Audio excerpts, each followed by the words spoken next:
Ollo. When we all fall asleep, where do we go? The debut album and rhetorical question of alternative pop sensation, Billie Eilish, Pirate Baird, Raglan Caspian, Ahab, Poseidon, Nicodemus, O'Connell III.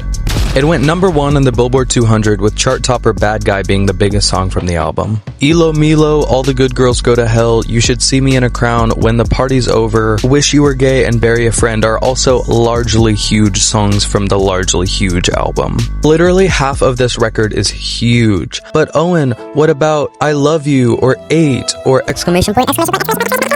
I loved those songs back in 2019, and I completely hear you, your non-binary tea is definitely valid, but when you're dropping hit after hit, me hard and soft, with every single new release, album, EP, single, the B-sides are bound to be forgotten along the way. That's just how it goes. And they could be forgotten even though they're still really good songs. Not that I would call them underground. I could talk about all these songs every single day for the rest of my life forever, as well as every other song on God's green earth, but right now Greg Daniels is standing behind the camera with a loaded baked potato and he looks like he means business. We all love The Office, US version, and maybe some of the more Cervidian among us have only ever seen YouTube compilations or random episodes that his mom was watching that were shockingly emotional, by the way. Beach Games? Okay, how about Mind Games, Pam? I've never seen it. Obviously, I'm talking about the 9th track on WWAFA, WDWG ? My Strange Addiction. When I tell y'all I'm obsessed with the song, there's someone I know standing right over there. I don't even know where to begin. Like, I don't understand how it's not one of the biggest songs.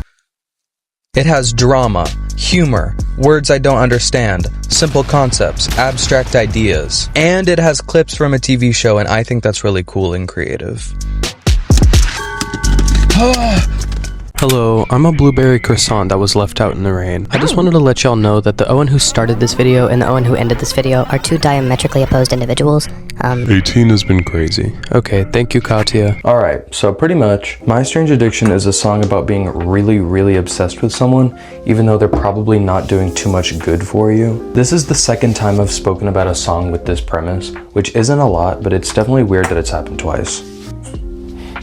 Billie explores themes like toxic relationships, drug abuse, emotional outbursts, and romantic tension. I would say the lyrics are intertwined with metaphor and cloaked with humor. Let's just say it has layers, like a really fucked up cake, or like a goth onion. Mom! I need your help. Oh look, you've made it. Here's the thing, it's very rare that a song contains very blatant humor while still maintaining a cool factor, especially in pop music. In folk, rock, pop adjacent music like in Hozier's Nobody, he warms his hands over a burning Maserati, which is a ridiculous image, but he manages to make it sound cool. I could talk about Hozier for at least another 51 minutes and 17 seconds, in fact I have. So I'm just gonna say, in his song Take Me to Church, he's slinging one-liners. Not that it by any means is a comedy song, yet it's still a gut-wrenching commentary on how human sexuality continues to be villainized. Anyway, in Noah Kahan's indie pop folk country adjacent music, he spent his savings at a Lulu, and now he's suffering in style, and that song is still so sad. Tyler the Creator's alt hip hop music doesn't want no goddamn lettuce in Domo 23, and also he had a blonde bowl cut that time. Really excited about country singers are always half joking, it seems like, but they still manage to make the Caucasian community cry. Also in Bad Bunny's song Auntie Asked Me, or Titi Me Pregunto, he says say cheese. How silly is that? The point I'm making is that the mind is a powerful place. Okay. The point I'm making is that humor works in music, but when pop artists try to do it, it usually ends up sounding like I'm a little chicken. 1, 2. Eat my fucking poo. Friday. Everyone underestimates me. You know what I mean? You know what I mean. Do you know what I mean? I'm not saying it never works or that it's not possible or that pop artists shouldn't try to make it work. Everyone is included. Sometimes it ends up being something great, like in the song I'm talking about right now. It's just that in my third-person point of view, new pop songs by young people struggle to include humor without people thinking it's cringe or not worth paying attention to. Obviously, if we lived by the metric that cringe equals bad, there would never be any new profound art to consume because of the risk that artists take by being vulnerable and allowing themselves to be cringe. I haven't made my mind up. That being said, songs are cringe sometimes, and that's how it is, so let's move on. You'll get yours eventually. So what's the story? I'll tell you, I watched some TikToks about it. So Billy's brother and producer Phineas made a beat, and Billy thought that it sounded like the Scarn dance from The Office. That's Scarn with a capital S, just like in Sandwich. So then they watched the Scarn scene, and in that scene with Michael Scott, who is also Michael Scarn, is talking to someone named Billy, and then they're like, oh my god, that's your name, let's put this in the song because your name is Billy. Hence, no Billy, I haven't done that dance since my wife died. Houston, Texas, baby. Say goodbye to your career. I'm gonna go dye my hair. I'll be right back. Disclaimer time. I'm gonna film this part of the video here. Absolutely. There's a part where she turns her head after saying, "'Cause I don't self-medicate." And it burns like it. Honestly, I wasn't really even around for the WWAWGFG. What? Also, I've never been to a Billy concert, so there's that. 'Cause I don't self-medicate.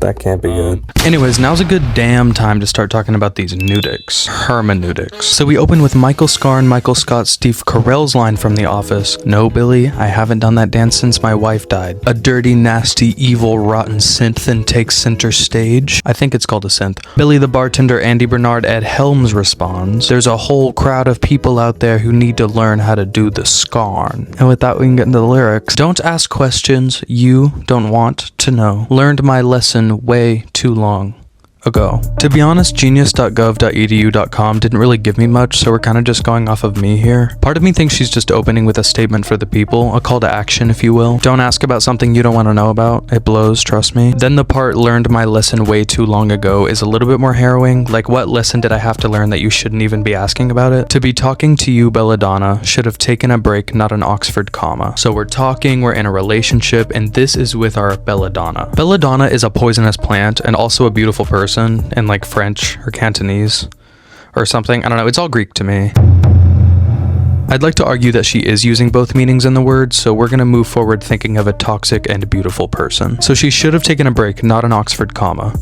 What does that mean? An Oxford comma is a comma that goes before the conjunction in a sentence that lists things. Like, for example, if I were to say, Lil Tay wears Gucci, Louis, and Versace, that is an Oxford comma. But if I were to say, Lil Tay wears Gucci, Louis, and Versace, that's not an Oxford comma. Why did I use that example?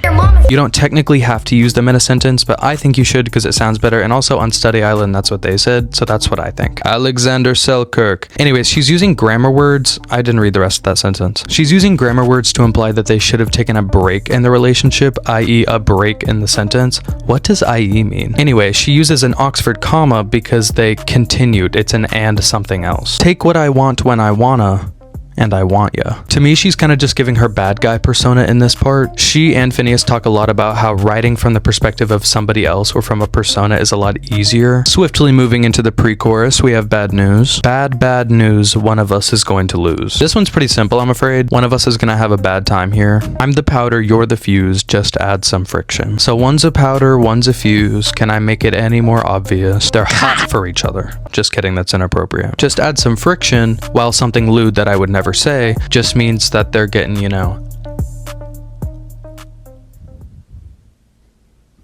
And when that happens, you explode. Now time for the chorus. You are my strange addiction. You are my strange addiction. She's obsessed with this person, but they're not really doing any good for them. So it's like, why is she obsessed with them? Or if you really wanted to get into it, the show My Strange Addiction is about people being addicted to things that are usually like not something you would be addicted to. And most of the time, not even something enjoyable. Eating Febreze, eating foam, eating raw chicken, tartar sauce on the train. Like, it's perfectly feasible to say she's entirely dogging on this person, which is kind of a fun way of thinking about it. My doctors can't explain my symptoms or my pain, but you are my strange addiction. I feel so weird reading it like this. Is it bad if I say this part was mostly for the sake of being catchy? I kind of started this whole project off with the idea that like everything was like a mystical, magical. I'm gonna end that thought right there. I'm really sorry. I think I was just relieved to see that Michael Scarn got his confidence back. Yeah, Michael, that movie's amazing. It's like one of the best movies I've ever seen in my life. Deadly fever, please don't ever break. Be my reliever, cause I don't self-medicate. In this part, I think she's likening the relationship that she's in to a deadly fever.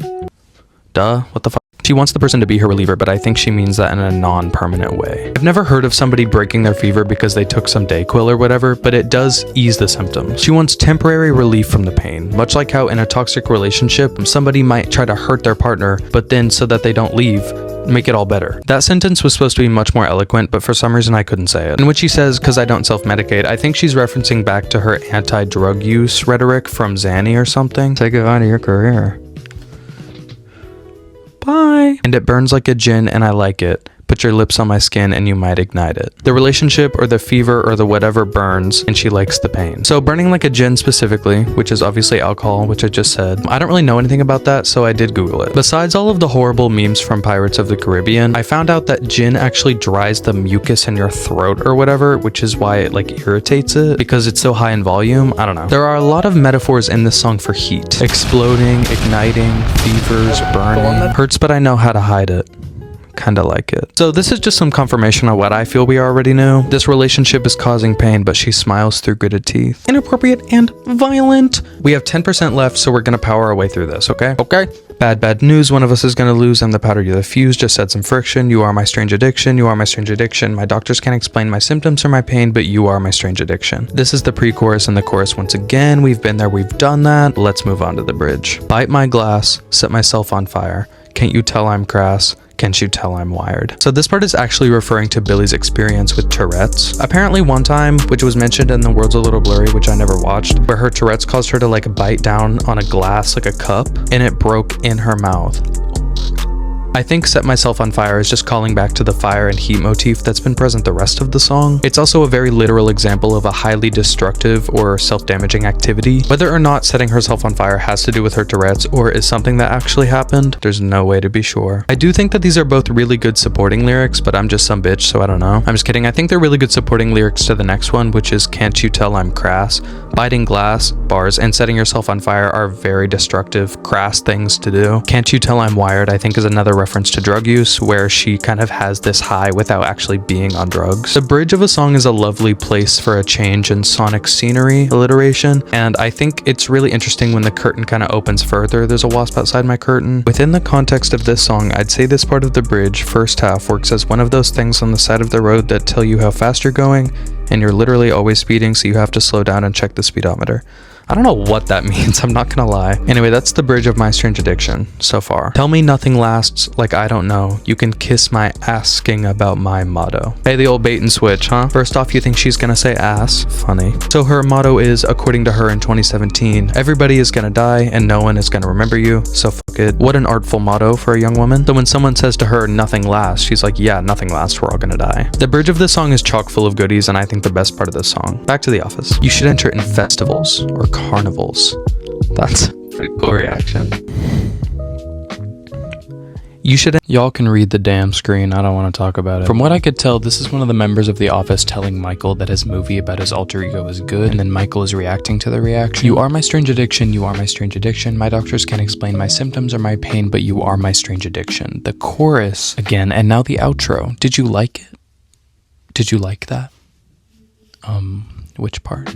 And that's the end, folks. We've got The Office one final time. Michael is sitting next to some lady and terrorizing her. I don't know the lore. Can someone please make a version of My Strange Addiction using clips from The Amazing World of Gumball? That's really all I want. I toyed with the idea of recreating it and using The Amazing World of Gumball clips, and then the firm hand of reality handed me a pamphlet listing all the reasons that's a terrible idea. You can't sing, you don't know how to produce, you are lazy, and you're stupid. Oxford comma. Perfect, thank you so much. But seriously, if anyone is so inclined to make a Taewog My Strange Addiction, that would be gorgeous. The only thing is, it's my idea, so you have to let me direct the music video. We have got to move on. It's Thanksgiving right now. Oh god, my grandma can hear me. Y'all don't have that view, and I be holding your mama's ring. Hey, so if you were to ask me what Billie Eilish's song My Strange Addiction from her first studio album When We All Fall Asleep, Where Do We Go was about, I would say it perfectly illuminates the predicament of being so perfectly infatuated with somebody that you ignore all of the toxicity that comes with their presence in relation to yours. Simply because the good feelings they give you outweigh the bad ones. Breaking up with them is like being on a diet, but being with them is like eating cheesecake, monster reference. The former is probably healthier, but the latter is so much more fun.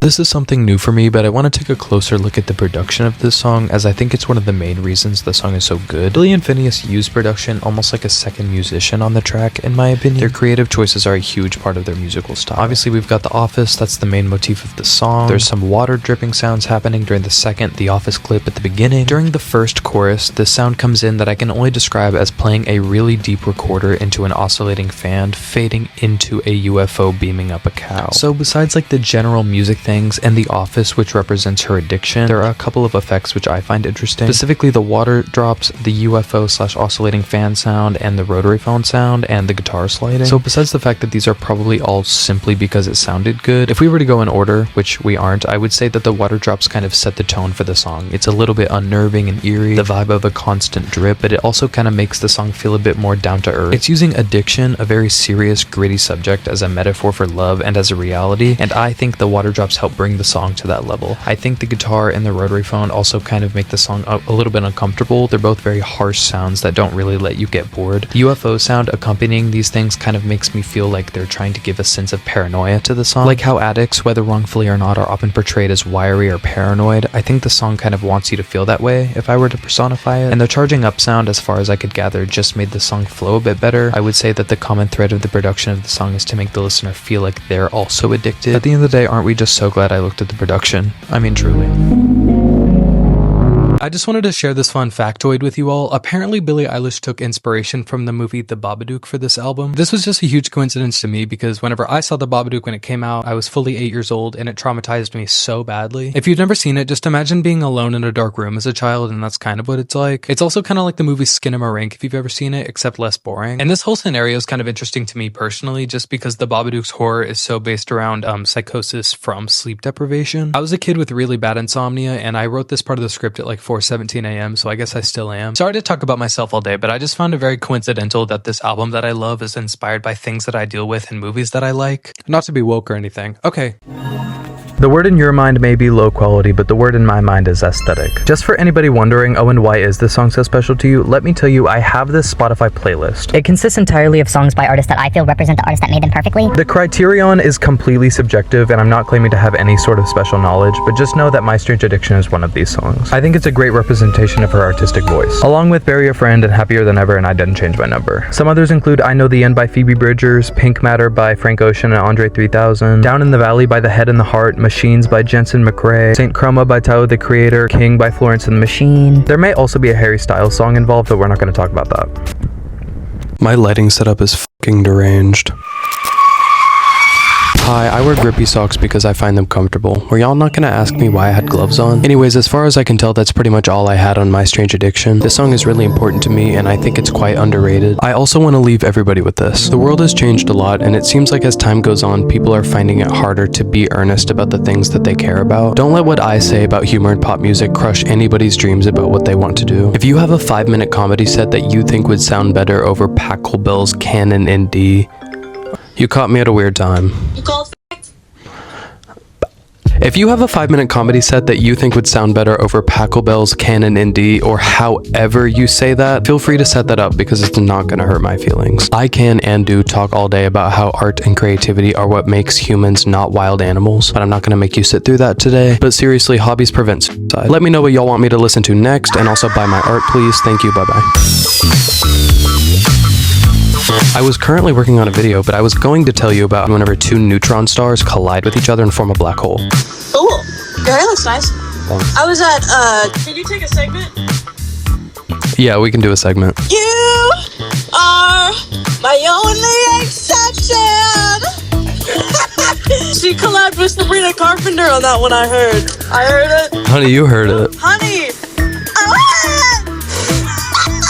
Ask my opinion on black holes, but bleep everything I say. I think that Billie Eilish and Owen Dale Grave have the worst taste of coffee ever. That reminds me, I forgot to tell that story. Anyway, I said at a part in this video that I'd never been to a Billie concert, but that was before Billie Eilish came into my work, got the same coffee order as me, and then gave my work 4 general admission tickets to her concert. My coffee shop name is Billie Eilish's Bad Espresso, featuring Sabrina Carpenter. That's the name, the full name. Do not cut it out. You said that like Trump. She's also not a billionaire. She actually speaks out against billionaires. Yeah, I'd like to see that on the news, okay?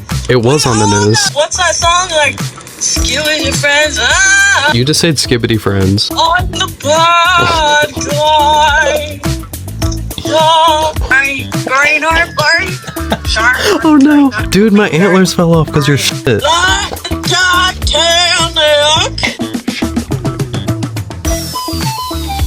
Right, green or blurry? Sorry, or if you're not sure, you're green. Sorry. If you mark a car, that's green. You weren't supposed to see this. You weren't supposed to see this.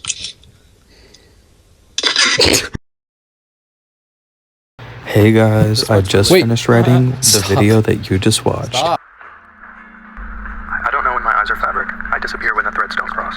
My periphery turns to poppy seeds, and I fall through earth as the exposure drops. Dare myself to breathe as my veins crawl up the walls. Ozone burns my hair, and sulfur breaks my falls. An endless 6 feet in every direction blurs the cross-section of my reflection. The time thunder takes, ice in my hands, eyes in a tree, superposition. Who plays marbles with pale blue dots? I hear the name ring in a cold steel box. What mouse could chew into the secret place, one without teeth and a watch for a face? If heaven was built with perfect circles, then the roses I pick are leopard spots. A half-ton brown wolf still cries to the Darien gap in my thoughts. I am a cloud that follows the avatar around. When I hem myself in, there's water in the sound. Schrodinger's observer. Well, that was dramatic, huh? Anyways, if you like words like that and you like art like this, then you should definitely check out my art store at Owen's Grave at inprint.com. I'm not actually sure. The link will be in the